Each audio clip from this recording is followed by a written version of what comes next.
ਵਗਦੇ ਪਾਣੀਆਂ ਦਾ ਸੰਗੀਤ।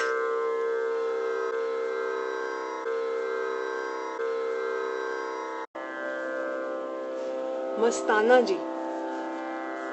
ਸਟੇਜ ਦੀਆਂ ਗੱਲਾਂ ਕਰਦਿਆਂ ਇੱਕ ਵਾਰ ਦੀ ਬੜੀ ਅਜੀਬ ਗੱਲ ਯਾਦ ਆ ਗਈ ਹੈ। ਸ਼ਾਇਦ ਉਸ ਦਾ ਜ਼ਿਕਰ ਮੈਂ ਆਪਣੇ ਪਰਿਵਾਰ ਤੋਂ ਬਾਹਰ ਕਦੇ ਕਿਸੇ ਨਾਲ ਸਾਂਝਾ ਨਹੀਂ ਕੀਤਾ। ਮੈਂ ਵਿਆਹੀ ਹੋਈ ਸਾਂ ਅਤੇ ਮਾਂ ਨੇ ਮੇਰੇ ਘਰ ਆ ਕੇ ਸ਼ਰਨਜੀਤ ਨੂੰ ਪੁੱਛਿਆ, ਪਟਨਾ ਸਾਹਿਬ ਦਾ ਇੱਕ ਸ਼ੋਅ ਆਇਆ ਹੈ ਜਿਸ ਵਿੱਚ ਖਾਸ ਫਰਮਾਇਸ਼ ਡੋਲੀ ਨੂੰ ਨਾਲ ਲਿਆਉਣ ਦੀ ਹੈ, ਜੇ ਤੂੰ ਕਹੇ ਤਾਂ ਨਾਲ ਲੈ ਜਾਵਾਂ। ਸ਼ਰਨਜੀਤ ਨੇ ਕਿਹਾ, ਸੁਨੈਣੀ ਕਿੱਥੇ ਜਾਵੇਗੀ?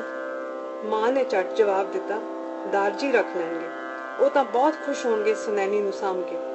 ਖੈਰ ਸਾਰੀ ਸੈਟਿੰਗ ਹੋ ਗਈ। ਮਸਤਾਨਾ ਅੰਕਲ, ਜਸਵੰਤ ਜੌਲੀ, ਦਿੱਲੀ ਰੇਡੀਓ ਦੇ ਆਊਟਸਟੈਂਡਿੰਗ ਮੈਂਡੋਲਿਨ ਪਲੇਅਰ, ਅਨਵਾਰ ਹੁਸੈਨ ਢੋਲਕ ਉੱਤੇ, ਉਹ ਵੀ ਆਲ ਇੰਡੀਆ ਰੇਡੀਓ ਦੇ ਚੁਣੀਂਦੇ ਢੋਲਕ ਮਾਸਟਰ ਸਨ। ਮਾਂ ਅਤੇ ਮੈਂ ਪੰਜੇ ਜਣੇ ਰੇਲ ਗੱਡੀ ਰਾਹੀਂ ਪਟਨਾ ਪਹੁੰਚੇ। ਪੰਜਾਬੀ ਸਭਾ ਨੇ ਸਾਡਾ ਬਹੁਤ ਸਵਾਗਤ ਕੀਤਾ।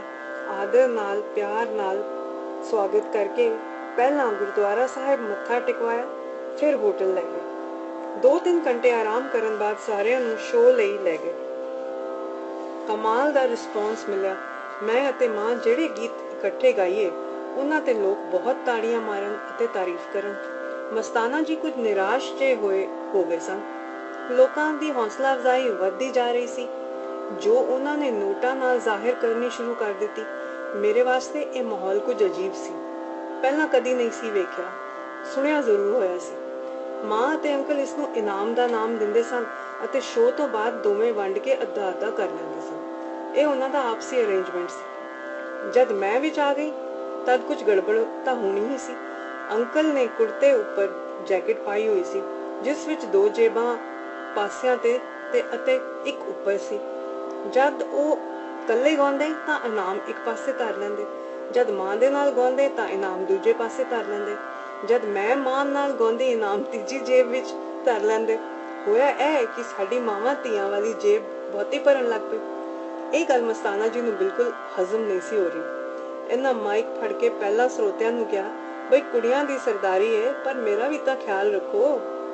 ਮੈਨੂੰ ਇਹ ਗੱਲ ਬਹੁਤ ਬੁਰੀ ਲੱਗੀ ਅਤੇ ਮੈਂ ਨਾਰਾਜ਼ਗੀ ਜ਼ਾਹਿਰ ਕੀਤੀ। ਸਾਡੀ ਮਾਵਾਂ ਧੀਆਂ ਦੀ ਵਾਰੀ ਫਿਰ ਆ ਗਈ। ਮਸਤਾਨਾ ਜੀ ਤਾਂ ਉੱਚੀ-ਉੱਚੀ ਬੋਲਣ ਲੱਗ ਪਏ, ਬਈ ਇਹ ਗੱਲ ਤਾਂ ਠੀਕ ਨਹੀਂ, ਨਾਜਾਇਜ਼ ਹੈ। ਇਹ ਮਾਵਾਂ ਧੀਆਂ ਤਾਂ ਮਹਿਫਿਲ ਲੁੱਟ ਕੇ ਲੈ ਜਾਂਦੀਆਂ ਨੇ। ਉਹਨਾਂ ਮਾਂ ਨੂੰ ਮਾੜਾ ਜਿਹਾ ਪਰਾਂ ਕੀਤਾ। ਮਾਂ ਲੜਖੜਾ ਗਈ। ਸਟੇਜ ਬੜੀ ਛੋਟੀ ਸੀ, 3 ਕੁਰਸੀਆਂ ਸਨ। ਅੱਗੇ ਸਜਿੰਦੇ ਅਤੇ ਮਾਈਕ ਤੇ ਗਾਉਣ ਲਈ ਮਸਾਂ ਹੀ ਖੜੇ ਹੋਣ ਦੀ ਥਾਂ। ਪਿੱਛੇ ਜ਼ਰਾ ਵੀ ਹਟੀਏ ਤਾਂ ਥੱਲੇ ਡਿੱਗ ਜਾਈਏ। ਜਦ ਮੈਂ ਮਾਂ ਨੂੰ ਵੇਖਿਆ ਕਿ ਉਹ ਬਹੁਤ ਗੁੱਸੇ ਵਿੱਚ ਹੈ ਅਤੇ ਕੁਝ ਬੁੜਬੁੜਾ ਰਹੀ ਹੈ, ਤਾਂ ਮੇਰਾ ਗੁੱਸਾ ਅਤੇ ਨਾਰਾਜ਼ਗੀ ਹੋਰ ਵੱਧ ਗਈ। ਮੈਂ ਮਸਤਾਨਾ ਅੰਕਲ ਦੀ ਬਾਂਹ ਫੜ ਕੇ ਗੁੱਸੇ ਨਾਲ ਕਿਹਾ, ਅੰਕਲ ਤੁਸੀਂ ਸਟੇਜ ਤੇ ਇਹ ਕੀ ਕਰ ਰਹੇ ਹੋ?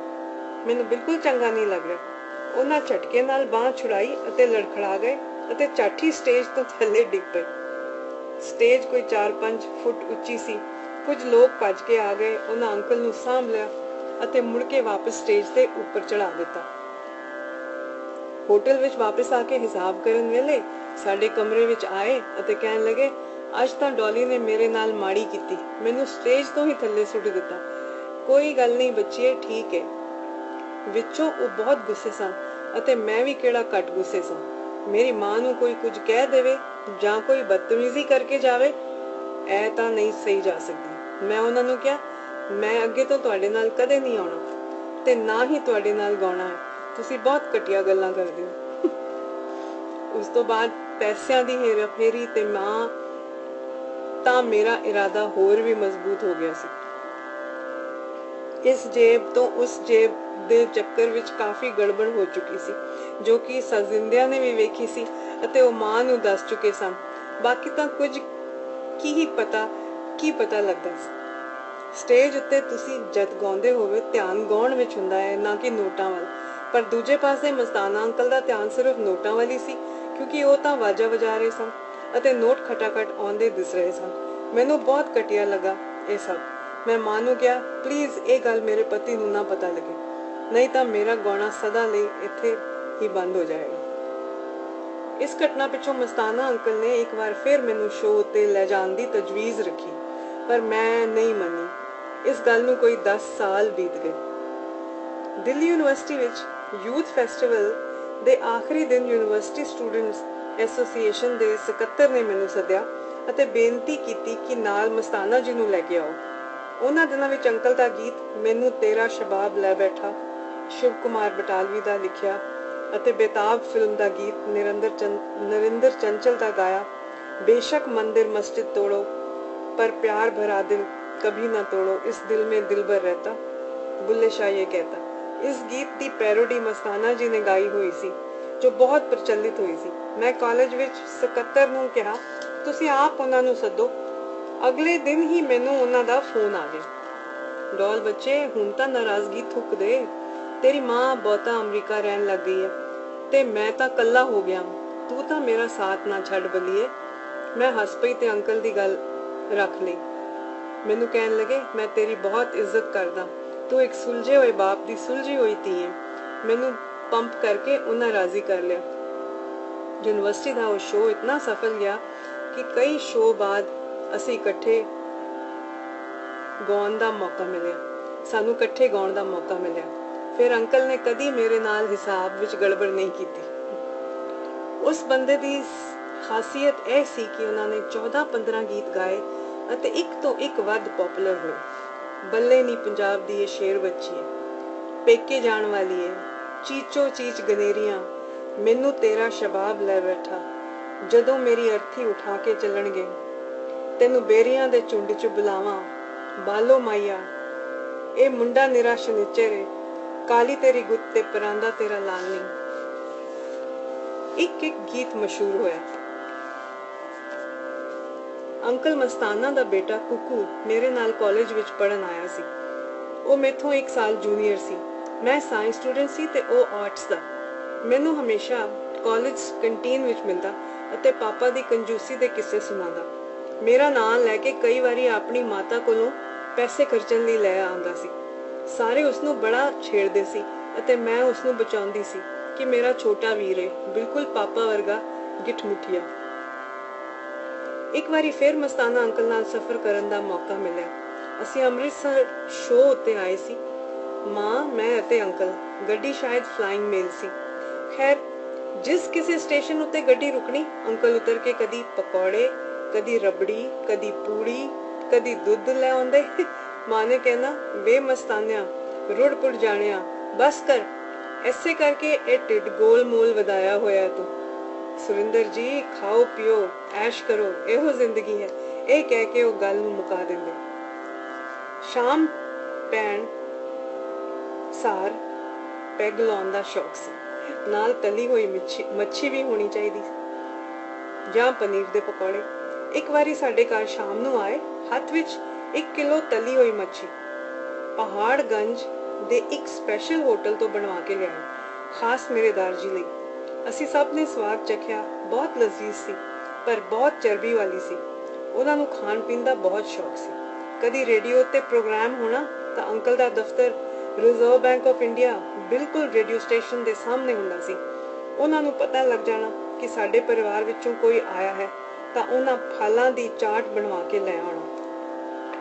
उन्हां दी धर्म पत्नी कुछ ज्यादा ही कंजूस सन अते अंकल उन्हां कोलों बहुत डरदे सन। साडे घर विच एक बहुत मजाक चलदा सी उन्हां बारे अते उन्हां दी कंजूसी बारे, जो अक्सर मस्ताना अंकल आप ही सानू सुणाउंदे हुंदे सन। वो पैसे लुका के डालडे घिओ दे डब्बियां विच रख लैंदी है, एक अंडे तो बाद खान भी नहीं देंदी। एक बारी खीर खान दे सद्दे उत्ते असी उन्हां दे घर गए। खीर की सी, निरा दुध विच चौल उबले हुए सन अते कोई कोई गिरी उत्ते तरदी पई सी। मां मेरे वल वेखे अते मैं उस वल। मैनू दुध नाल कोई खास लगाव नहीं सी, पर खीर मैनू बड़ी चंगी लगदी सी। वो खीर तां मेरे अंदर लंघे ही ना। मां मैनू कहे पीजा पैड़ा लगदा है, की कहणगे, बड़े नखरे करदियां ने। वो खीर मैं किवें अंदर लंघाई अज भी सोच के मैं हैरान ही हुंदी हां अते हासा भी आउंदा है। उस तो बाद कदे खीर दा जिक्र असी अंकल सामने नहीं कीता कि किते फेर ना फस जाइए। आंटी बहुत सफाई पसंद सी, कोई घर विच नौकर नहीं सी रखदी, सारा काम आप करदी सी। एक बेटा कुकू अते एक बेटी डॉली, 2 ही बच्चे सन। ਡੋਲੀ ਛੋਟੀ ਸੀ, ਟੀਚਰ ਲੱਗੀ ਹੋਈ ਸੀ। ਉਸਦੀ ਸ਼ਾਦੀ ਤੋਂ ਬਾਅਦ ਮੈਂ ਉਸਨੂੰ ਬਹੁਤਾ ਨਹੀਂ ਮਿਲ ਸਕੀ। ਸਿਰਫ ਉਦੋਂ ਹੀ ਮਿਲੀ ਜਦੋਂ ਆਂਟੀ ਕੈਂਸਰ ਦੀ ਬਿਮਾਰੀ ਦਾ ਸ਼ਿਕਾਰ ਹੋ ਗਈ ਸੀ ਅਤੇ ਛੋਟੀ ਉਮਰੇ ਹੀ ਅਕਾਲ ਚਲਾਣਾ ਕਰ ਗਈ ਸੀ। ਅੰਕਲ ਬਹੁਤ ਇਕੱਲੇ ਹੋ ਗਏ ਸਨ। ਉਹਨਾਂ ਬਗੈਰ ਬੜੇ ਉਦਾਸ ਰਹਿਣ ਲੱਗ ਗਏ ਸਨ। ਰਿਟਾਇਰਡ ਲਾਈਫ ਪਤਨੀ ਬਗੈਰ ਕੱਟਣੀ ਬੜੀ ਔਖੀ ਮਹਿਸੂਸ ਕਰ ਰਹੇ ਸਨ। ਇੱਕ ਵਾਰ ਮਾਂ ਨੂੰ ਮਿਲਣ ਆਏ ਤਾਂ ਬਿਲਕੁਲ ਟਲ ਗਏ ਸਨ। ਗਾਣਾ ਵਜਾਣਾ ਸਭ ਬੰਦ ਹੀ ਹੋ ਗਿਆ ਸੀ। ਆਖਿਰ 72 ਸਾਲ ਦੀ ਉਮਰੇ ਉਹ ਵੀ ਤੁਰ ਗਏ। ਮਾਂ ਨਾਲ ਉਹਨਾਂ ਦੀ ਬੜੀ ਸਾਂਝ ਸੀ। ਸਾਰੇ ਵਿਦੇਸ਼ੀ ਯਾਤਰਾਵਾਂ ਤੇ ਇਕੱਠੇ ਜਾਂਦੇ ਸਨ ਅਤੇ ਸਾਨੂੰ ਇਹ ਹੀ ਹੌਸਲਾ ਸੀ ਕਿ ਮਾਂ ਇਕੱਲੀ ਨਹੀਂ ਸੀ। ਇੱਕ ਅੱਛੇ ਮਿੱਤਰ ਸਨ, ਦੁੱਖ ਸੁੱਖ ਦੇ ਭਾਈਵਾਲ। ਗੀਤਾਂ ਦੀ ਸਾਂਝ ਉਹਨਾਂ ਦੀ ਮਾਂ ਨਾਲ ਸਦਾ ਅਮਰ ਰਹੇਗੀ, ਇਸ ਵਿੱਚ ਕੋਈ ਸ਼ੱਕ ਨਹੀਂ।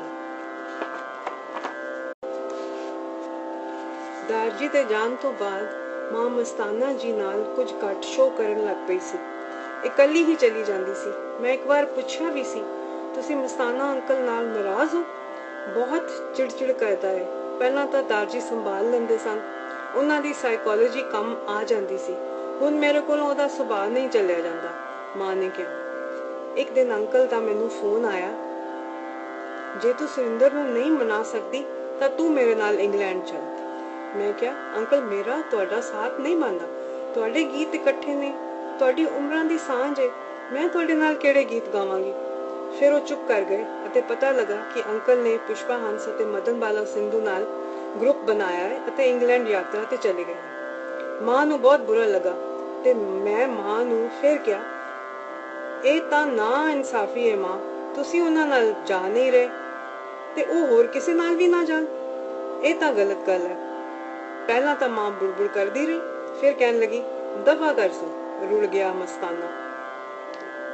ਵਿੱਚੋਂ ਮਾਂ ਈਰਖਾ ਕਰ ਰਹੀ ਸੀ। ਇਹ ਸਾਨੂੰ ਸਭ ਨੂੰ ਨਜ਼ਰ ਆ ਰਿਹਾ ਸੀ, ਪਰ ਉੱਤੋਂ ਗਾਲਾਂ ਕੱਢ ਰਹੀ ਸੀ। ਬੜਾ ਹੀ ਪਿਆਰਾ ਲੱਗ ਰਿਹਾ ਸੀ ਉਸਦਾ ਗੁੱਸਾ, ਜਿਵੇਂ ਕੋਈ ਆਪਣਾ ਮਿੱਤਰ ਪਿਆਰਾ ਰੁੱਸ ਜਾਵੇ। ਉਹਦਾ ਜੀ ਕਰ ਰਿਹਾ ਸੀ ਕਿ ਉਹ ਫੋਨ ਕਰਕੇ ਪੁੱਛੇ, ਤੂੰ ਮੈਨੂੰ ਕਿਉਂ ਨਹੀਂ ਕਿਹਾ ਨਾਲ ਜਾਣ ਲਈ। ਉਹਨਾਂ ਨੂੰ ਲੈ ਕੇ ਟੁਰ ਪਿਆ ਹੈ।